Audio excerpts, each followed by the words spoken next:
Hello everyone, नमस्ते अनि स्वागत छ हजुरहरूलाई हिमालय किचनमा। आज म हजुरहरूको लागि लिएर आएको छु एकदमै मिठो अर्को रेसिपी। आज म बनाउँदैछु चिकन बर्गर।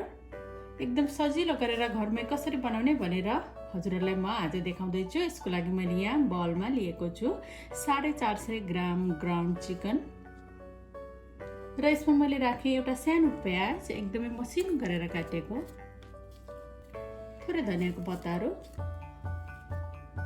नुन राखेँ मैले आफ्नो स्वाद अनुसार र 1 ठुलो चम्चा जति कर्न स्टार्च। यसमा मैले राखेँ 1 ठुलो चम्चा लसुन र अदुवाको पेस्ट। अब यसलाई राम्ररी मिक्स गरौँ।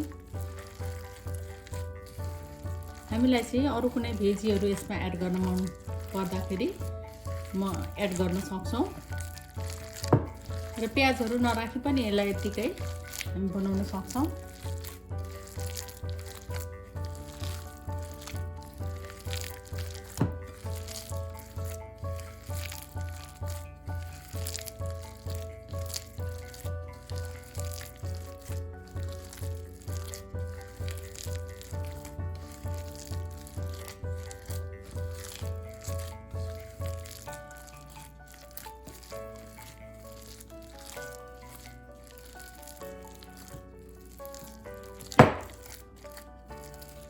र अब यसलाई 5 मिनटको लागि म छोपेर राख्छु साइड लगाएर।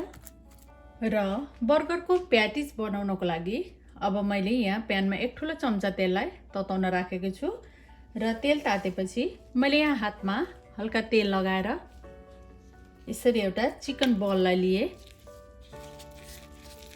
र अब यो बललाई चाहिँ यसरी लिएर बिस्तारै यसरी थिच्ने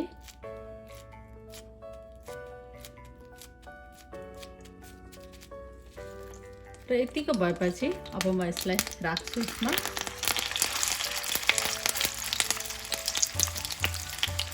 त्यसै गरी मैले अर्को चिकन बललाई पनि लिए।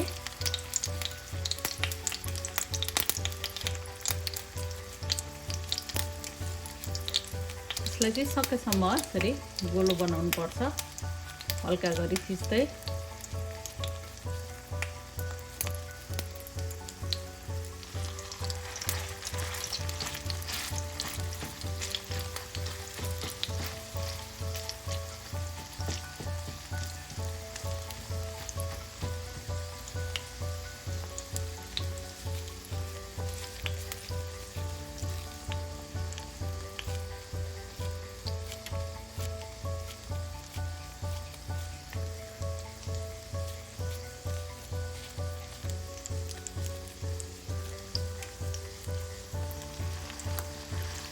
अब यसलाई यो प्याटिजहरूलाई चाहिँ 10 मिनट जति म यो साइडबाट पकाउँछु।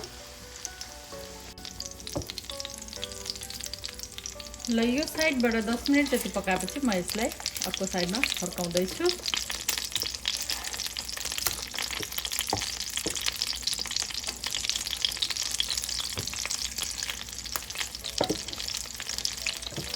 र अरू यो साइडबाट पनि यसलाई फेरि 10 मिनट जति म यसरी नै पकाउँछु।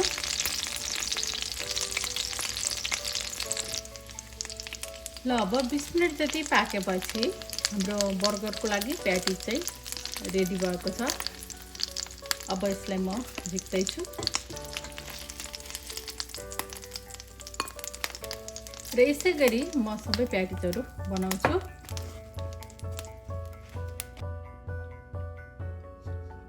र बर्गर बनाउनको लागि मैले यहाँ फेरि प्यानमा राखेँ थोरै बटर,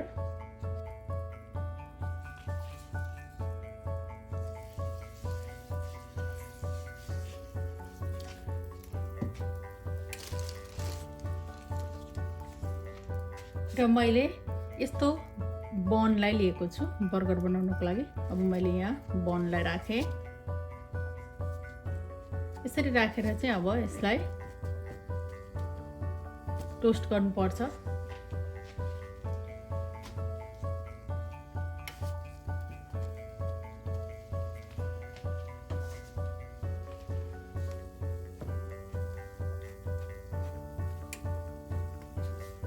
अब ब्रेडलाई म अर्कोतिर फर्काउँदैछु।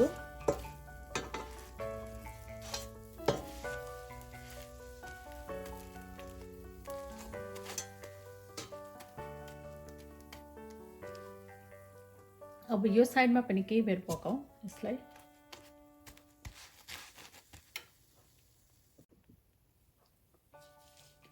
र यसै गरी सबै बनहरू म तयार गर्छु।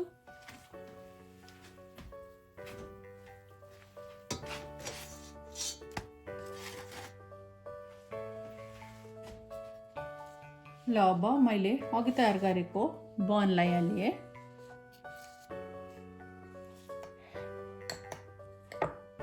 र यसमा म लाउँदैछु मायोनिज। यो मायोनिज या कुनै क्रिम चाहिँ आफूलाई कतिको राख्न मनपर्छ त्यही अनुसार राख्न सक्नुहुन्छ हजुरहरूले।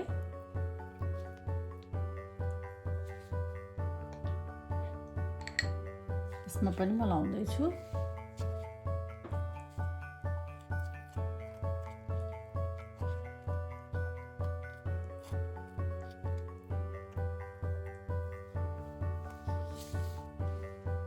र अब मैले यसमा राखेँ लेटस।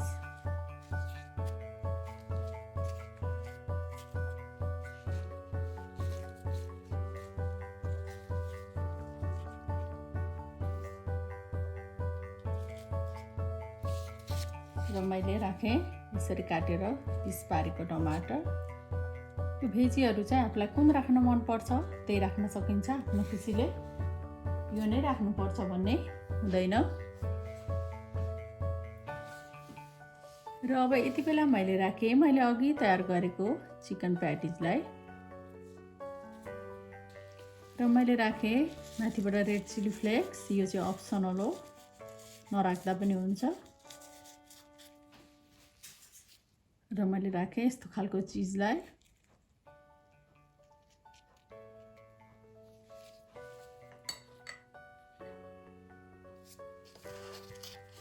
र म यहाँ लाउँदैछु हनी मस्टर्ड सस।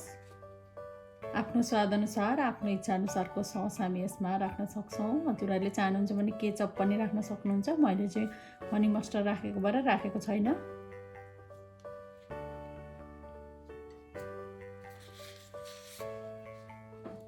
अब मैले राखेँ माथिबाट बनलाई।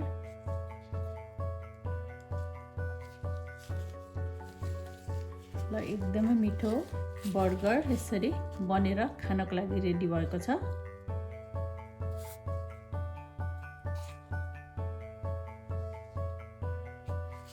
हजुरहरू पनि यसै गरी चिकन बर्गर घरमै बनाएर अवश्य पनि इन्जोय गर्नुहोला।